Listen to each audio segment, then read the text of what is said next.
چونکہ یہ سارے معاملات ہمارے جو اب اوپری طبقہ ہے نا اس کے ہیں. اچھا وہ اپنے معاملات کیسے نمٹاتا ہے نا وہ اپنے لیے آسانی ڈھونڈ رہا ہے. اچھا لیکن اس میں کچھ چیزیں جو پروڈکٹیو ہوئی ہیں اس پہ بھی میں آپ سے ڈیبیٹ کروں گی, جو نان پروڈکٹیو ہیں اس پہ بھی کروں گی. لیکن احسان صاحب سے 2 کویسچنز. ایک تو یہ کہ کچھ لوگوں کی رائے ہے کہ حکومت نے اپنی آسانی کے لیے چیزیں کی, لیکن اگر میثاق جمہوریت کا حوالہ دوں جو ڈیبیٹ ہو رہی ہے وہ یہ کہ کانسٹیٹیوشنل کورٹ کی اس میں بات تھی لیکن وہ 6 ماہ کی تھی. یہاں ہم مستقل بنیادوں پر کانسٹیٹیوشنل کورٹس کی فارمیشن کر رہے ہیں. آپ کے خیال میں کتنا بیگیج کم ہوگا سپریم کورٹ کے اوپر اگر یہ کورٹس بن جاتی ہیں تو؟ بسم اللہ الرحمن الرحیم. ایک تو بات یہ ہے کہ کانسٹیٹیوشنل کورٹ کو پاکستان کا 2025 کا انوویٹو نہیں ہے. یہ ایک ایسا انیشیٹو یا ایک ایسا انسٹیٹیوشن ہے جو دنیا کے اندر 1920 سے اسٹیبلش ہے, موجود ہے. پہلا جو کانسٹیٹیوشنل کورٹ تھا وہ آسٹریلیا نے بنایا تھا اور اس کے اندر 5 فنکشنز تھے. اس کے اندر آپ کے انٹرا گورنمنٹل ایشوز تھے, انفورسمنٹ آف فنڈامنٹل رائٹس تھی, پبلک انٹرسٹ لٹیگیشن تھی, آپ کی ایڈوائزری جورسڈکشن تھی, اور آپ کے ایگزیکٹو ایکشنز جو تھے اس کو آپ نے جوڈیشل ریویو کے اندر لے کے آنا تھا.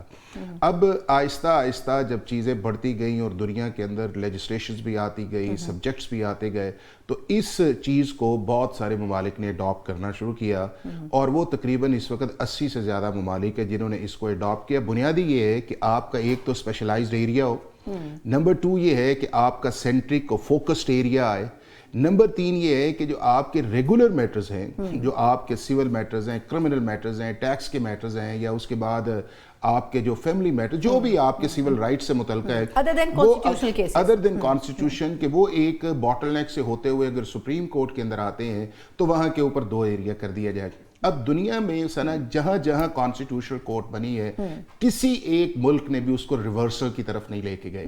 اب آ جاتے ہیں پاکستان کے کانٹیکسٹ کے اندر. پاکستان کا کانٹیکسٹ یہ ہے کہ 26 امینڈمنٹ پہ جب بات کی گئی کانسٹیٹیوشنل بینچ کے اندر, یہ بالکل بات نہیں ہے کہ جی مولانا فضل الرحمان صاحب نے کہا کہ کانسٹیٹیوشنل بینچ بنائیں, چونکہ یہ ساری پولیٹیکل پارٹیز جو تھیں یہ کانسٹیٹیوشنل کورٹ پہ تھیں, 2006 سے تھی آن ورڈ تھیں, اور یہ کوئی ایسی چیز نہیں تھی. اور دوسرا میرا خیال ہے کہ سپریم کورٹ کا جو اپنا کانڈکٹ ہے, اگر آپ 73 کے کانسٹیٹیوشن کو سیکروسٹینٹ مانتے ہیں تو اس کے اندر تو پاکستان کا چیف جسٹس سینئر موسٹ جج ہے ہی نہیں ہے, جو سپریم کورٹ نے خود کہا کہ ہمارا سینئر موسٹ ہوگا. اس کے اندر تو کسی جگہ یہ نہیں ہے کہ جی ساری اپوائنٹمنٹس جو ہیں وہ جوڈیشری کرے گی.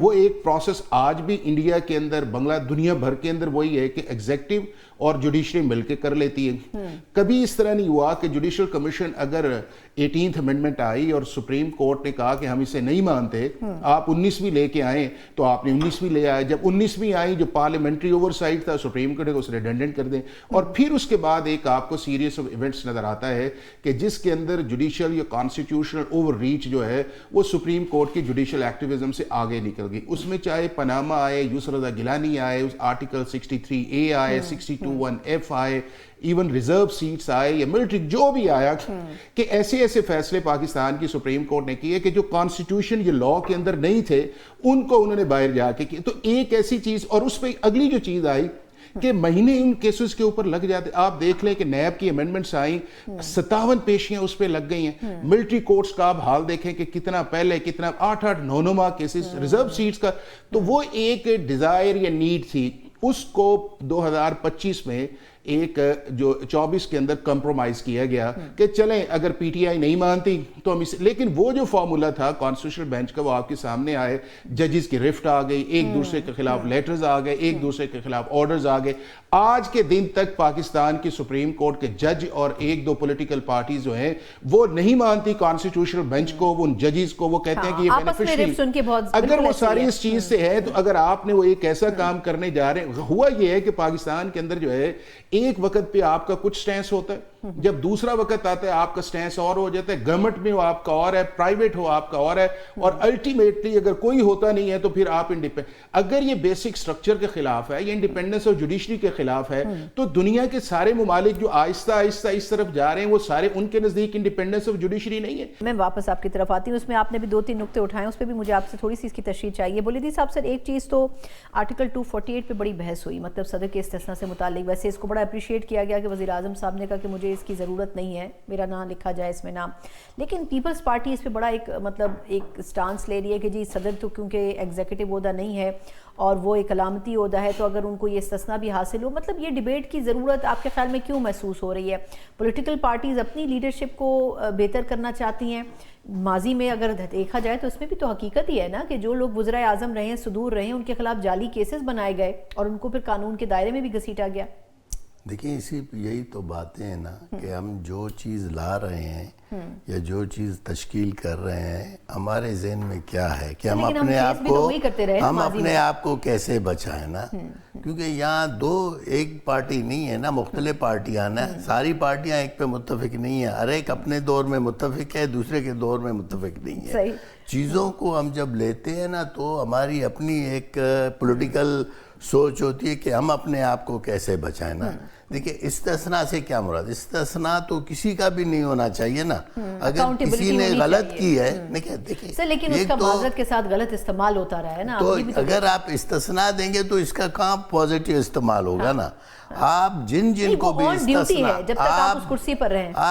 جن کو بھی استثناء دیں گے, مجھے دیں, آپ کو دیں, کسی اور کو دیں, اس کے معنی ہے کہ ان کو آپ نے قانون سے بالاتر کر دیا. جو دیکھیے آپ پر کیس کب بنتی ہے, مجھ پر کیس کب بنتی ہے کہ میں وہ جو قانون ہے اس کو وائلیٹ کرتا ہوں, میں جو میرے جو دائرے ہیں میں ان سے تجاوز کرتا ہوں. تو آیا یہ تو کسی کے لیے بھی نہیں ہونا چاہیے نا. ہر ایک کو ایک پولیٹیکل دائرے میں, ایک معاشی دائرے میں, ایک سماجی دائرے میں ہونا چاہیے. میں یہ نہیں کہتا ہوں کہ جن کو استثناء دی گئی ہے خدا نہ خواستہ وہ اس طرح کے ہوں گے, لیکن یہ ایک جنرل بات ہے نا کہ ہم کیوں کسی کے لیے استثناء کرتے ہیں, کسی کے لیے نہیں کرتے ہیں. صحیح, بالکل ٹھیک. وزیر اعظم آ جاتی ہے کہ میرے لیے کریں, یا کوئی اور آ جاتا ہے میرے لیے کریں. دیکھیں ابھی تو کوئی 4 پرسنز ہیں جن کو استثناء حاصل ہو گئی ہے نا اس ترمیم میں نا, تو اس سے زیادہ نہیں ہے. لیکن جنرلی ہم سمجھتے ہیں کہ جو چیزیں غلط ہیں وہ نہیں ہونی چاہیے. ہم قانون بنا رہے ہیں نا, تو قانون ہم کس طرح بناتے ہیں کہ سب کے لیے ایکول وہ چاہیے نا, کہ آپ کے لیے گیم کے اور رولز ہیں, میرے لیے اور رولز ہیں, صاحب کے لیے اور رولز ہیں. تو ایسا نہیں ہے نا. گیم آف دا رولز ایک ہونا چاہیے نا. جو مسلم لیگ نون کو پسند ہے ضروری نہیں ہے وہ قانون ہو, جو پیپلز پارٹی کو پسند ہے ضروری نہیں ہے وہ قانون ہو, جو مجھے پسند ہے ضروری نہیں ہے وہ قانون ہو. قانون وہ ہو جو سارے جو ہماری عوام ہے, ہماری انٹیلیجنسیا ہے, ہماری بیوروکریسی ہے, سب اس پہ جب بات کرتے ہیں تو ایک چیز بنتی ہے, کنسنسس ہونا چاہیے. اچھا حافظ احسان صاحب, جب آپ کو یاد ہوگا 26th امینڈمنٹ آئی تھی اس وقت یہ ڈیبیٹ چل پڑی تھی. کسی حد تک یہ نقطہ میں اس کو اس لیے درست سمجھوں گی کہ اس وقت لائرز وغیرہ جو ایکسپرٹس تھے انہوں نے کہا تھا کہ اس میں کچھ ایسے فلاز رہ گئے جس کو 27th میں کور کرنا پڑے گا, اور پھر ایونچولی ہم نے دیکھا کہ 27th امینڈمنٹ جو ہے وہ لانی پڑی. آپ کے خیال میں اس وقت جو کانسٹیٹیوشنل کورٹس بنانے کی بات ہو رہی ہے, اس کو بھی جو اب کہا جا رہا ہے کہ جی 28th امینڈمنٹ بھی آئے گی, آپ نہیں سمجھتے کہ اگر گورنمنٹ یا ان کے اتحادیوں نے بات چیت بھی کی ہوگی تو جو اس کے پروز اینڈ کونز ہیں اس کو مد نظر رکھ کے کانسٹیٹیوشن بنے؟ اور دوسرا, کیونکہ لاسٹ یہ آنسر ہے, تو آرٹیکل 248 کے اوپر جو بات ہو رہی ہے آپ کے خیال میں اس کی ضرورت محسوس کی جا رہی تھی؟ اچھا, ایک کانسٹیٹیوشنل کورٹ پہ پہلے آ جاتے ہیں کہ کانسٹیٹیوشنل کورٹ جو بنائی گئی ہے آپ نے, میں نے اس وقت دن بھی کہا تھا جب آپ کو یاد ہوگا کہ ہم نے پروگرامز کیے کہ یہ جو آپ کا کانسٹیٹیوشنل بینچ کا پولیٹیکل فیسیلیٹیشن ہے یا آپ نے کہا تھا ایونچولی, مجھے یاد ہے آپ نے کہا تھا کہ جانا پڑے گا, پولیٹیکل اپیزمنٹ ہے نا آپ کے. ایک پارٹی جو ہے وہ 5 سال پہلے یہ کہتی ہے کہ ملک میں کانسٹیٹیوشنل کورٹ بننی چاہیے, اور ایک پارٹی جو انگیج کی جا رہی ہے اس کا لیڈر اسمبلی کے فلور پہ جا کے کہتا ہے کہ کانسٹیٹیوشنل کورٹ بننی چاہیے, اور جب آپ نیگوسیشنز کے اندر آتے ہیں تو آپ کے مدِ نظر کانسٹیٹیوشنل کورٹ نہیں ہوتی, آپ کے مدِ نظر پرسنالٹیز ہو جاتی ہیں. پی ٹی آئی کی یہ تھا کہ جی فلاں شخص جو ہے شاید وہ اس ملک کا پہلا کانسٹیٹیوشنل کورٹ کا چیف جسٹس بنے گا, تو لہذا ہم کانسٹیٹیوشنل کورٹ کی بجائے بینچ میں رہیں تاکہ نیا چیف جسٹس نہ آئے, اور لاسٹ مومنٹ پہ وہ بھی بیک آؤٹ کر گئے. اچھا وہی نا, اور جب آپ نے اس کے اندر کہا تو پھر آپ اس پہ پیرا دیتے ہیں نا, پھر آپ پیرا دیتے ہیں کہ جی کانسٹیٹیوشن, وہی وہ لوگ جو اندر بیٹھ کے جنہوں نے باتیں کی تھی کہ اس سے بہتر بینچ سے اچھا نہیں ہے, تھوڑے سے کیسے, تو پھر ٹرسٹ کر لیتے نا. پھر وہ ٹرسٹ بھی نہیں کیا, اس کو کریڈٹ بھی نہیں دیا, اس کو ڈسکریڈٹ کیا, اور اس کا ریزلٹس آج بھی آپ نے دیکھ لیا کہ جب 26ویں آئینی ترمیم لگتی ہے, کوئی کیس لگتا ہے, وہ کہتے ہیں یہ جج بینیفیشری ہے. تو کیا آپ اس ملک کے اندر پرماننٹ اس کانسٹیٹیوشنل انسٹیبلٹی کو رکھنا چاہ رہے ہیں؟ دوسرا یہ ہے کہ ابھی پھر وہ پرابلم آئی ہوئی ہے, وہ یہ ہے کہ آپ نے ادھر تو آپ نے ہٹا دیا نا کہ کانسٹیٹیوشن کورٹ بنایا, ادھر بینچز کا تھا کہ جی حکومت بینچ بنا رہی ہے. یہ پرابلم آپ کی ہائی کورٹس میں پھر مسلسل رہے گی کہ جی ہائی کورٹ سندھ کے اندر گورنمنٹ اپنے جج لگا رہی ہے, بلوچستان میں اپنے لگا رہی ہے, پنجاب اور کے پی کے میں لگا رہی ہے. چاہیے یہ تھا کہ اسی امینڈمنٹ کے اندر آپ ہائی کورٹس لیول پہ بھی انڈیپینڈنٹ کانسٹیٹیوشن کورٹ بناتے کہ جو بھی ریٹ جورسڈکشن ہے آرٹیکل 199 ہے اس کے کیسز اس عدالت میں جائیں گے اور وہاں سے کیس جو ہیں وہ چلے جائیں گے کانسٹیٹیوشنل کورٹ فیڈرل کی طرف, بات ختم ہو. آپ نے پھر اس باٹل نیکس کو چھوڑا ہے, یہ پھر اریٹنٹ آئے گا پرابلم. اور ساتھ ہی اس کے اندر اس کانسٹیٹیوشن امینڈمنٹ کے اندر ڈال دیتے کہ پاکستان کا ہر کیس جو انسٹیٹیوٹ ہوگا ڈسٹرکٹ جوڈیشری سے لے کے ٹاپ لیول تک, اس کا فیصلہ جو ہے وہ 1 سال کے عرصے کے اندر ہوگا, 6 ماہ 3 ماہ, اور اگر جج اس کے اندر ڈیلے کرتا ہے تو اس کی ایکسپلینیشن کال ہوگی تاکہ یہ بات تو آگے بڑھے نا. 22-24 لاکھ کیس پڑا ہوا ہے, 20-25 سال لگتے ہیں, 20 سال کرمنل میٹرز ہیں, کنوکشن ریٹ آپ کے ملک کے اندر نہیں ہے اور ججز. دوسرا چیز یہ, اور اب دیکھیے گا کہ 28 پھر ہمیں اس پہ جانا پڑے گا چونکہ ہماری عادت کچھ ایسی ہے کہ ایشو کو بڑے کینوس پہ ایڈریس نہیں کرتے, پیچ میں کرتے اور پھر نکل جاتے ہیں. اور اس لیے دیکھیں نا 148 انہی نے 18th امینڈمنٹ بنائی نا, کیا پی ایف سی بنا, کیا ٹرکل ڈاؤن ہوا؟ اگر کانسٹیٹیوشن اتنا ہی سیکروسکینٹ ہے 73 کا تو جو آپ کی کانکرنٹ لسٹ تھی وہ 2010 میں کیوں ابالش کر دی گئی؟ تو یہ ایسی چیزیں نہیں ہیں بغاوت کے ساتھ ساتھ. اب آ جاتے 248. دنیا کا ایک سنا پرنسپل سیٹلڈ ہے جہاں کانسٹیٹیوشن یا مونارکی ہے جو بھی ہے کہ ہیڈ آف سٹیٹ جو ہوتا ہے اس کو آپ during the period of their وہ امیونٹی دیتے ہیں. اس کی کئی وجہ ہیں اور وہ صرف کرمنل کی حد تک ہوتی ہے, سول کی حد تک نہیں ہوتی. یا اگر وہ کرائم کمٹ کر دیتا ہے not related to his assignments جو ہے اس سے اسے کوئی امیونٹی نہیں ہوتی, نہ سروس کے اندر نہ سروس کے بعد جو ہوتی ہے. دوسرا یہ ہے کہ وہ جو ہوتی ہے وہ صرف ہیڈ آف سٹیٹس کو ہوتی ہے, وہ آپ کے پرائم منسٹر کو دنیا میں کسی جگہ نہیں ہے. جو کہ ہیڈ آف سٹیٹ ہوتا ہے کہ رسپیکٹ ہے یار, یہ عدالت کے اندر جائے گا, اسی کے نام پہ سارا چل رہا ہے. اب یہ ہے کہ اب انہوں نے یہ کر دیا کہ جی اب اس کو اس کے بعد میں بھی ہے, اور اس کے بعد یہ ہے کہ اگر وہ دوبارہ پبلک آفس ہولڈر بنتا ہے تو امیونٹی نہیں. تو میں یہ سمجھتا ہوں کہ اس طرح کی چیزیں کنٹروورشل کرنے کی بجائے جو ہے اگر صرف وہی چیز جو سٹیٹڈ ہے اسی پہ رہا جاتا تو بہتر تھا. کہ آپ نے ایک ایسی چیز کو لے کے آئے ہیں کہ جس سے جو ہے اننیسیسریلی ڈیبیٹ بنائی گئی ہے کہ جی اچھا جی وہ پبلک آفس میں جائے گا, کب ہوگا, کس طرح ہوگا. میرا خیال ہے کہ اس میں چیزوں کو پروڈکٹیوٹی کی طرف لے کے دیکھنا چاہیے. اور جب آپ امینڈمنٹس بھی بنائے نا جی, آپ نے 2-3 بڑے اچھے کام کیے ہیں, ایک آدھ کے اندر ڈال کے اب سارا کچھ جو ہے 248 کی طرف جا رہا ہے, وہ ختم ہو چکا ہے. بہت بہت شکریہ. سینس آف ریئلائزیشن لیجسلیچرز کو کرنی چاہیے. بالکل ٹھیک, بہت بہت شکریہ سینیٹر جان محمد ولیدی. احسان ایڈوکیٹ صاحب بہت ہی ڈیٹیل انالیسز یقیناً سچویشن کے حساب سے, لیکن اب دیکھنا ہوگا کہ آیا 27th امینڈمنٹ کے اوپر بات رکتی ہے یا اس سے آگے مزید بھی امینڈمنٹس ہمارے سامنے نظر آئیں گی. اسی کے ساتھ ہی پروگرام کا وقت ختم ہوتا ہے. مجھے اجازت دیجیے, اللہ حافظ.